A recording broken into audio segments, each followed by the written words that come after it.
Chapter 10. Today, the last of August, Peppino had been allowed for the first time to go out and have a half-hour's quiet strolling in the garden and sit in the sun. His illness, which had caused Lucia to recall herself, had been serious, and for a few days he had been dangerously ill with pneumonia. After turning a bad corner, he had made satisfactory progress.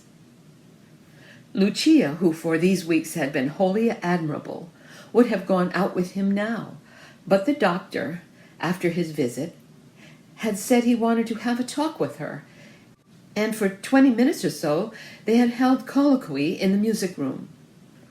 Then, on his departure, she sat there a few minutes more, arranged her ideas, and went out to join Peppino. "Such a good, cheering talk, Caro," she said. "There never was such a perfect convalescer. My dear, what a word! As you. You're a prize patient. All you've got to do is to go on exactly as you're going, doing a little more and a little more every day, and in a month's time you'll be ever so strong again. Such a good constitution." "And no sea voyage?" asked Peppino. The dread prospect had been dangled before him at one time. "Not unless they think a month or two on the Riviera in the winter might be advisable. Then the sea voyage from Dover to Calais, but no more than that. Now I know what you're thinking about. You told me that we couldn't manage X this August because of expense, so how are we to manage 2 months of Cannes?" Lucia paused a moment. "That delicious story of dear Marcia's," she said, "about those cousins of hers who had to retrench. After talking everything over, they decided that all the retrenchment they could possibly make was to have no coffee after lunch. But we can manage better than that." Lucia paused again. Peppino had had enough of movement under his own steam, and they had seated themselves in the sunny little arbor by the sundial, which had so many appropriate mottos carved on it. "The doctor told me, too, that it would be most unwise of you to attempt to live in London for any solid period," she said.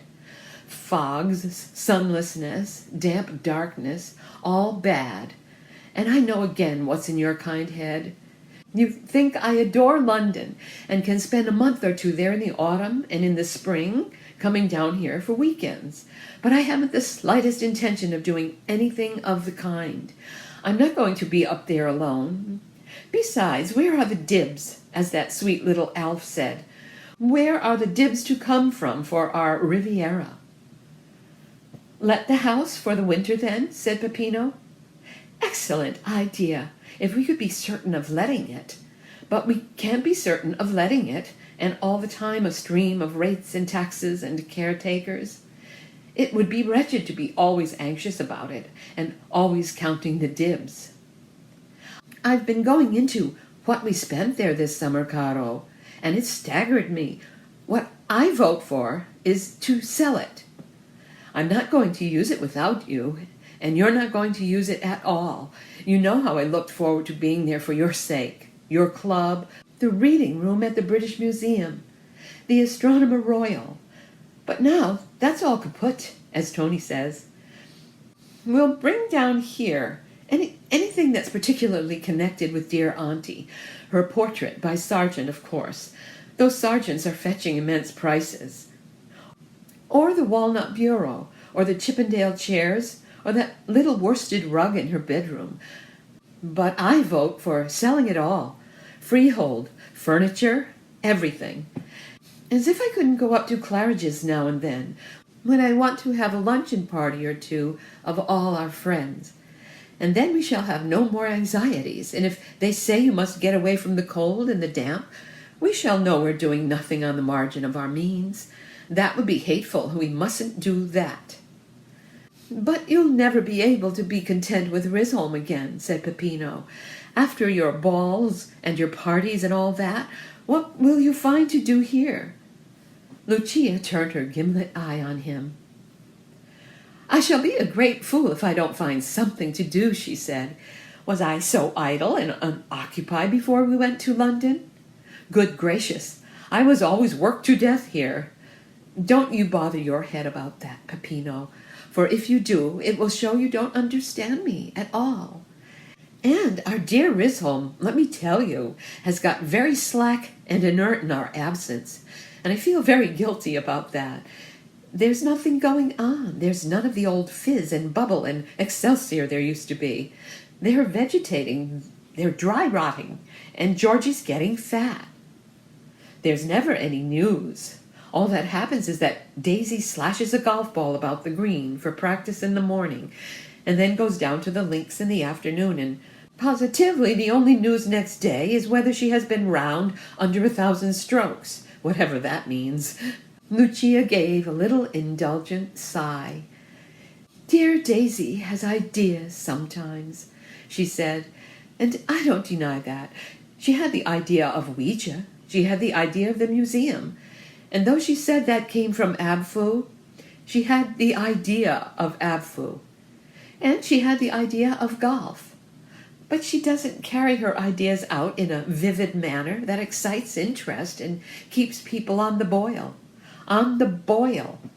That's what we all ought to be, with 1,000 things to do that seem immensely important and which are important because they seem so.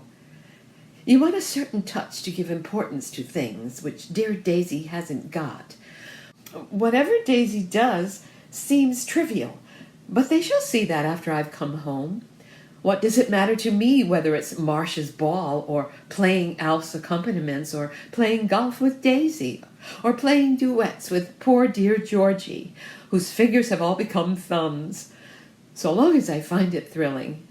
If I find it dull, caro, I shall be, as Adele once said, a bloody fool. Dear Adele, she has always that little vein of coarseness. Lucia encountered more opposition from Peppino than she anticipated, for he had taken a huge pride in her triumphant summer campaign in London. And though at times he had felt bewildered and buffeted in this high gale of social activity, and had, so to speak, to close his streaming eyes and hold his hat on, he gloried in the incessant and tireless blowing of it, which stripped the choicest fruits from the trees. He thought they could manage, without encroaching on financial margins, to keep the house open for another year yet, anyhow. He acknowledged that he had been unduly pessimistic about going to X. He even alluded to the memories of Aunt Amy which were twined about 25 Brompton Square, and which he would be so sorry to sever. But Lucia, in that talk with his doctor, had made up her mind. She rejected at once the idea of pursuing her victorious career in London, if all the time she would have to be careful and thrifty, and if, far more importantly, she would be leaving Peppino down at Risholm. That was not to be thought of. Affection no less than decency made it impossible. And so, having made up her mind, she set about the attainment of her object with all her usual energy. She knew, too, the value of incessant attack. Smash little Alf, for instance, when he had landed a useful blow on his opponent's face, did not wait for him to recover, but instantly followed it up with another and yet another, till his victim collapsed and was counted out. Lucia behaved in precisely the same way with Peppino. She produced rows of figures to show they were living beyond their means. She quoted, or invented, something the Prime Minister had said about the probability of an increase in income tax. She assumed that they would go to the Riviera for certain, and was appalled at the price of tickets in the blue train and of the tariff at hotels.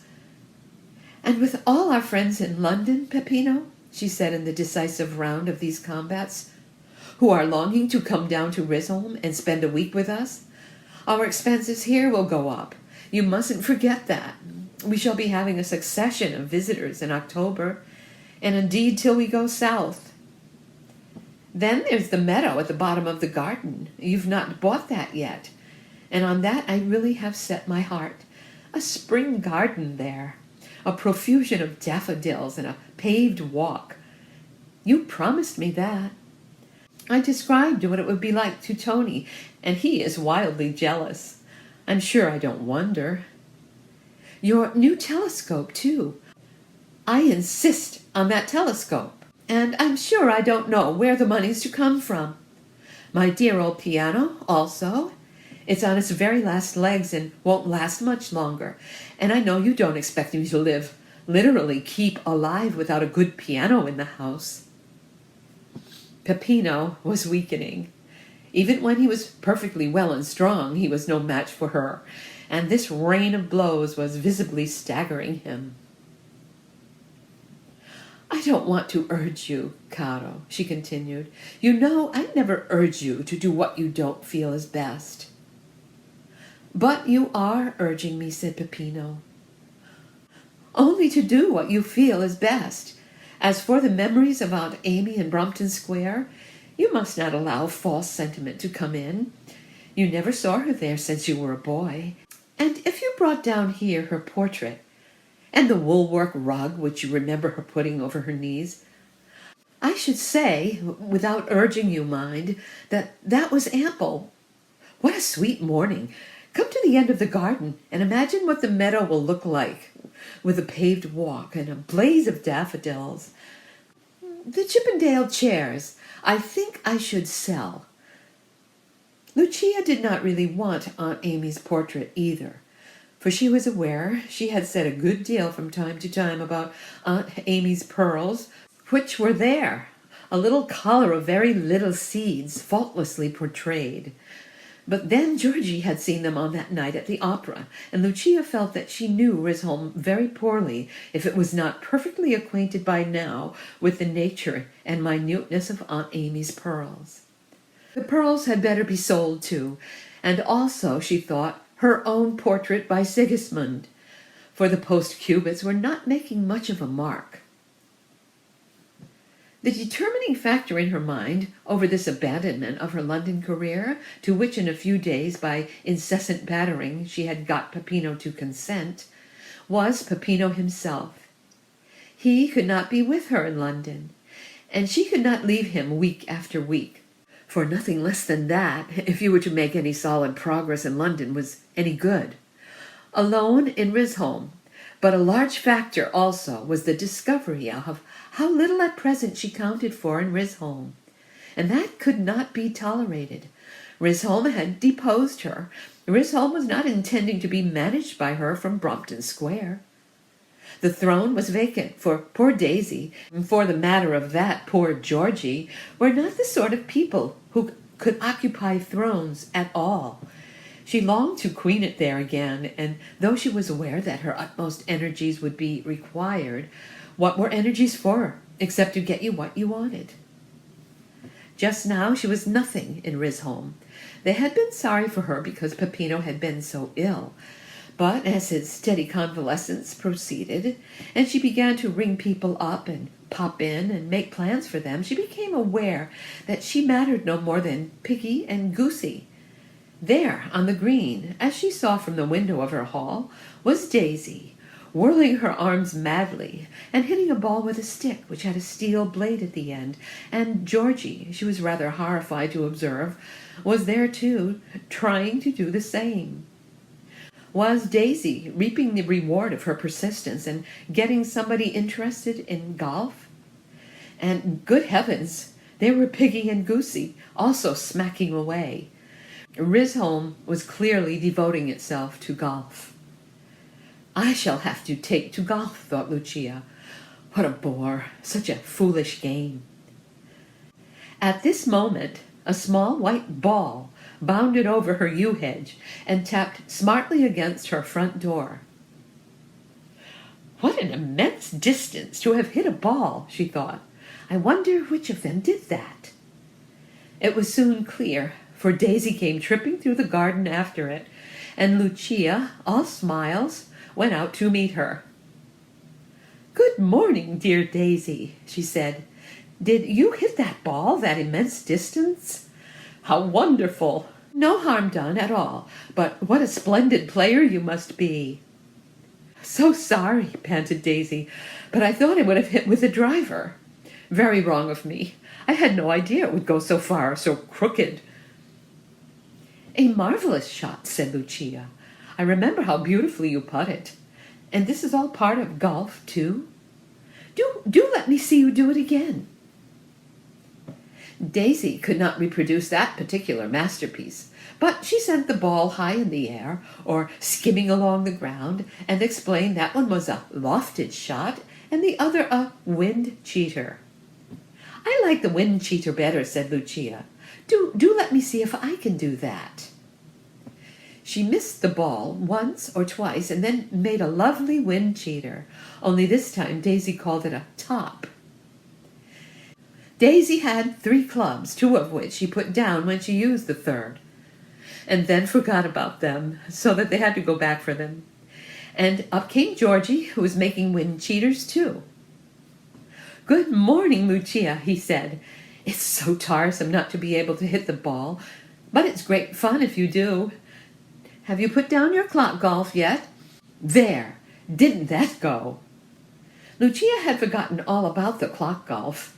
It was somewhere in what was called the game cupboard, which contained bowls, as being Elizabethan, and some old tennis rackets, and a cricket bat Peppino had used at school. "I'll put it down this afternoon," she said. "Come in after lunch, Georgie, and play a game with me. You too, Daisy." "Thanks, but Georgie and I were going to have a real round on the links," said Daisy, in a rather superior manner. "What fun!" said Lucia, sycophantically. "I shall walk down and look at you. I never saw anything so interesting as golf." This was gratifying. Daisy was by no means reluctant to show Lucia the way to do anything, but behind that she was not quite sure whether she liked this sudden interest in golf. Now that practically the whole of Risholme was taking to it, and she herself could beat them all, having had a good start. She was hoping that Lucia would despise it and find herself left quite alone on these lovely afternoons. Everybody went down to the little 9-hole course now after lunch. The vicar, Mr. Rushbold, and his wife, the curate, Colonel Boucher, Georgie, Mrs. Antrobus, who discarded her ear trumpet for these athletics and never could hear you yell, "4!" and Piggy and Goosey. And often Mrs. Boucher was wheeled down in her bath chair and applauded the beautiful putts made on the last green. Indeed, Daisy had started instruction classes in her garden, and Risholme stood in rows and practiced swinging and keeping its eye on a particular blade of grass. Golf, in fact, promised to make Risholme busy and happy again, just as the establishment of the museum had done. Of course, if Lucia was wanting to learn, and not learn too much, Daisy would be very happy to instruct her. But at the back of Daisy's mind was a strange uneasiness. She consoled herself, however, by supposing that Lucia would go back to London again in the autumn, and by giving Georgie an awful drubbing. Lucia did not accompany them far on their round, but turned back to the little shed of a clubhouse, where she gathered information about the club. It was quite new, having been started only last spring by the tradesmen and townspeople of Risholme and the neighboring little town of Blitton. She then entered into pleasant conversation with the landlord of the Ambermere Arms, who had just finished his round, and said how pleased they all were that the gentry had taken to golf. "There's Mrs. Quantock, ma'am," said he. "She comes down every afternoon and practices on the green every morning.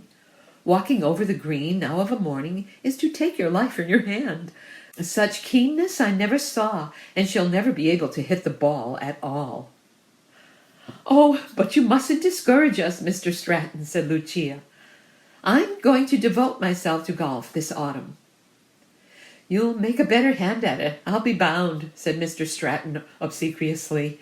"They say Mrs. Quantock putts very nicely when she gets near the hole, but it takes her so many strokes to get there. She's lost the hole, in a manner of speaking, before she has a chance of winning it." Lucia thought hard for a minute. "I must see about joining at once," she said. Who are the committee?" "Well, we are going to reconstitute it next October," he said. "Seeing that the ladies and gentlemen of Risholme are joining, We should like to have one of you ladies as president and one of you gentlemen on the committee." Lucia made no hesitation about this. "I should be delighted," she said, "if the present committee did me the honor to ask me. And how about Mr. Pilson? I would sound him if you like. But we must say nothing about it till your committee meets." That was beautifully settled then. Mr. Stratton knew how gratified the committee would be, and Lucia, long before Georgie and Daisy returned, had bought 4 clubs and was having a lesson from a small wiry caddy. Every morning, while Daisy was swanking away on the green, teaching Georgie and Piggy and Goosey how to play, Lucia went surreptitiously down the hill and learned, while after tea she humbly took her place in Daisy's class and observed Daisy doing everything all wrong. She putted away at her clock golf. She bought a beautiful book with pictures and studied them. And all the time she said nothing whatever about it. In her heart, she utterly despised golf, but golf just now was the stunt, and she had to get hold of Risholme again. Georgie popped in one morning after she had come back from her lesson and found her in the act of holding out from the very longest of the stations. "My dear, what a beautiful putt," he said. "I believe you're getting quite keen on it." "Indeed I am," said she. "It's great fun. I go down sometimes to the links and knock the ball about. Be very kind to me this afternoon and come round with me."